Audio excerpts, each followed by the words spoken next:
Yun nga lang, mas mataas ang incidence ng depression sa mga babae. Because of hormonal factors at madami kasing changes sa katawan ng babae.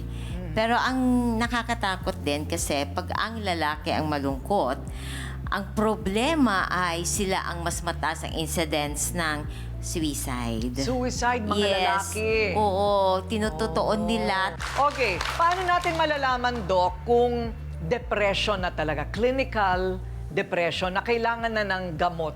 Kapag, Paano mo malalaman na you're there already? ate ko rin kapag unang-una, may lungkot ka na tumatagal sa 2 linggo.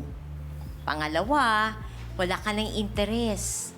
Hindi ka na nagbibis, hindi ka na naliligo, hindi ka na nagsosocialize, no? Low bat. At pag nag-iisip ka na gusto mo magpakamatay, that's the pathologic. Ayun. Ano naman yung mga healthy coping mechanism para hindi ma-depress? Ay, alam mo ang ginagawa ko? Talagang inunahan ko na si doktora, no?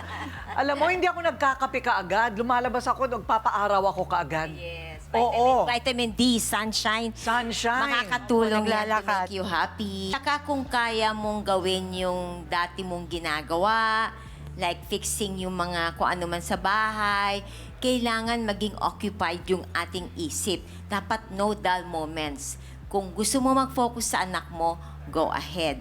Kailangan may hobby ka, kailangan may ginagawa ka na gustong-gusto mo. Irish and Aquilino, maraming salamat sa pagbahagi ng inyong kwentong buhay.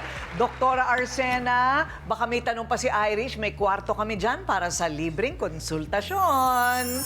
So patunay sina Irish at Pepito na love conquers all.